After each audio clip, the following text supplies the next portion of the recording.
China వాళ్ళు అంత technology ఉన్నోడే 18 ఏళ్ళు అయిందంటున్నావు ఒక లిఫ్ట్ ఇరిగేషన్ ఘటనకి. మరి మనకెందుకు 4 ఏళ్ళ కట్టాలన్న పిచ్చి ఆలోచన వచ్చింది? ఎందుకు ప్రజల సొమ్ము దౌర్భాగ్యంగా ఖర్చు పెట్టాల్సిన పరిస్థితి వచ్చింది?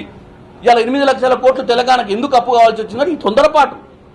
ఎప్పుడన్నా సెక్రటేరియట్కి వచ్చి అధికారులతో సమీక్ష చేసి ఉంటే, ఎప్పుడన్నా సెక్రటేరియట్కి వచ్చి కేబినెట్ మంత్రుల్ని నామమాత్రం పెట్టకుండా కేబినెట్ మంత్రుల ఆలోచనలు పరిగణనకు తీసుకొని ఉంటే, చీఫ్ ఇంజనీర్లను ఈఎన్సీలను కనుక పరిగణనకు తీసుకొని ఉంటే, ఎక్స్పర్ట్ గైడెన్స్ కోసం విదేశాల నుంచి ఎవరైనా ఇంక ఎక్స్పర్టైజ్డ్ ఐడియాస్ ఉన్న వాళ్ళని తీసుకొచ్చి ఇంత పెద్ద ప్రాజెక్ట్ కడుతున్నావు కాబట్టి ఐడియాస్ తీసుకుంటే బాగుండు. మీ నాయనే ఫామ్ హౌస్లో అనుకొని గీతలు గుంజడం వల్లనే ఈ దౌర్భాగ్య పరిస్థితి వచ్చింది.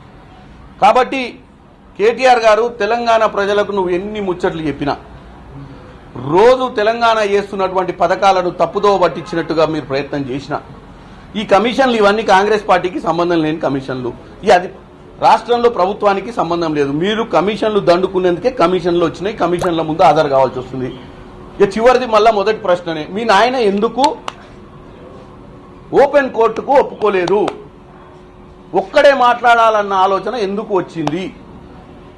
మిగతా వాళ్ళందరూ ఓపెన్ కోర్టులో, మిగతా వాళ్ళందరూ అధికారులు ఉన్నప్పుడు మాట్లాడినటువంటి సంభాషణ, మరి ఆ రోజు అన్నీ తానే అత్యున్నత అవార్డు గ్రహీతగా మీరు గుర్తించాలనుకుంటున్న వారు ఎందుకు ఈరోజు అందరి ముందు మాట్లాడలేదనేది తెలియాలి.